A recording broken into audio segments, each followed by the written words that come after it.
Ο Δήμαρχος Λεμεσού Ανδρέας Χρήστου τέλεσε χθες το απόγευμα τα εγγένεια του Plurilingual Language School που βρίσκεται στην οδό Ειρήνης 60 στην Λεμεσό. Στην σχολή θα διδάσκονται ελληνικά, αγγλικά και γερμανικά. Τα μαθήματα θα γίνονται από καθηγητές που θα διδάσκουν στη μητρική τους γλώσσα με σύγχρονες μεθόδους διδασκαλίας. Η σχολή θα λειτουργεί σε ένα πλήρως σύγχρονο περιβάλλον, σε ένα παγιό αρχοντικό με ιδιαίτερο χαρακτήρα και σύγχρονες ανέσεις. Στο κτηριακό συγκρότημα, εκτός από την σχολή γλωσσών, στο ισόγειο λειτουργεί το Dino Art Cafe και στο πίσω μέρος, το οποίο ήταν παγιά χάνη, υπάρχει οικία. Τα εγγένεια τέλεσε ο έντιμος δήμαρχος κ. Ανδρέας Χρήστου και παρευρέθηκαν διάφοροι παράγοντες της Λεμεσού, όπως δημοτικοί σύμβουλοι και άλλοι.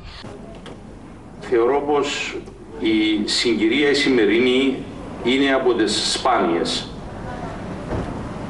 Τρία γεγονότα ταυτόχρονα λαμβάνουν χώρα και έχουν ολοκληρωθεί με έναν ξεχωριστό συμβολισμό εν έτη 2007 που η πόλη της Λεμεσού συνεχίζει, αναπτύσσεται, προχωρεί, προβάλλεται, αναδεικνύεται και δημιουργεί μια δεύτερη, κατά την άποψή μου, μέσα στην τρίτη χιλιετία ιστορία άνθησης και εξέλιξης.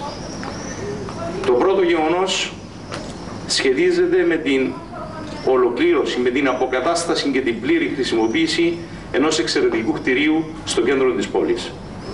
Χάρη στη φιλότιμη προσπάθεια των ιδιοκτητών, της ΡΟΥΤ και του Νιάρχου, των αρχιτεκτόνων μελετητών και όλων όσων βοήθησαν και συνέβαλαν στο να κοσμεί αυτή τη στιγμή έναν κέντρο σε μεγάλο βαθμό περιφρονημένων και κατελελειμμένων, έναν τόσο σημαντικό οικοδόμημα. Χαίρομαι πάρα πολύ που έρθετε το βράδυ εδώ και προπαντός τον κύριο Δήμαρχο να ευχαριστώ για την ομιλία και ελπίζω στη συνέχεια, αν το καταφέρουμε, να τιμήσουμε την πολυξένη Λοϊσάς με την προσπάθεια με την σχολή ξένων γλωσσών που θα γίνει εδώ.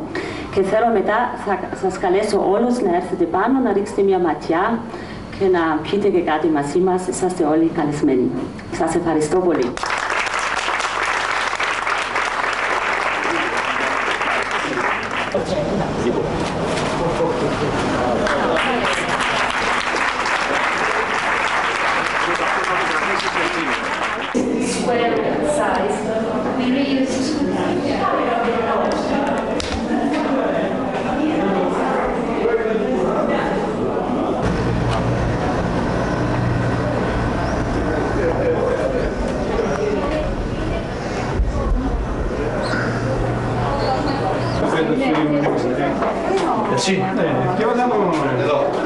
Είναι μια σχολή ξένων γλωσσών.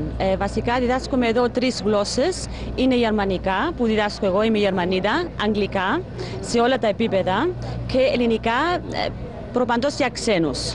Ωραία.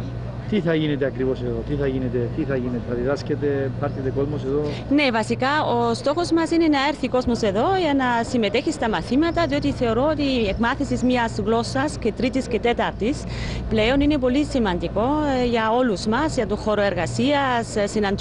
Συναντιούμε κάθε μέρα, έχουμε να κάνουμε με ξένους, είναι πολύ σημαντικό. Έτσι, η προσπάθεια ήταν να δημιουργήσουμε ένα οίκιο περιβάλλον, ώστε νιώθει ο άλλος καλά για να τον ενθαρρύνει να μάθει. Ωραία. Γιατί διαλέξετε αυτόν τον χώρο?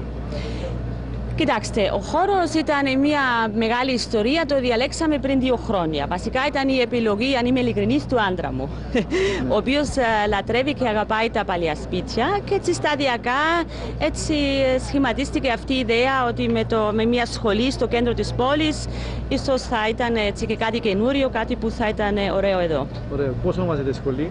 Η σχολή ονομάζεται Plurilingual. Αυτό είναι λατινικό όνομα. Το pluri σημαίνει πολύ. Lingua είναι η γλώσσα, πολλές γλώσσες αν το μεταφράσουμε. Είναι όμως μια έκφραση την οποία ακούμε συχνά στην Ευρώπη, plurilingualism στα αγγλικά. Περιγράφει ακριβώς την κατάσταση, όπως έχω πει, ότι το φαινόμενο το πλέον δεν είναι αρκετά κανείς αν είναι μορφωμένος αν θέλει να αποκτήσει μια καλή θέση στη δουλειά, να ξέρει μόνο μια ξένη γλώσσα. Πρέπει πλέον στην Ευρώπη να ξέρει μια δεύτερη, τρίτη και ίσως και τέταρτη ξένη γλώσσα. Πόσα άτομα μπορεί να φιλοξενήσει εδώ? Περιορίσαμε τον αριθμό των μαθητών. Σε κάθε τάξη είναι 8 μαθητές. Έχουμε 3 τάξεις. Και πόσα θα είναι το άτομο, πόσα χρεώνεται το άτομο? Πρέπει να πω ότι έχουμε ένα website και δεν μπορώ να σας πω τώρα όλες τις τιμές, διότι εξαρτάται από το πρόγραμμα. Έχουμε εντατικά προγράμματα, έχουμε ένα πρόγραμμα που είναι μόνο μία φορά την εβδομάδα, έχουμε διάφορα προγράμματα, αλλά όλες οι τιμές, όλες οι πληροφορίες που κανείς θέλει να τις έχει είναι στο website μας. Το website, πέστε το ποιο είναι. Ναι, είναι www.plurilinqua.eu. Ωραία. Και το τηλέφωνο? Το τηλέφωνο είναι 25 34 02 01.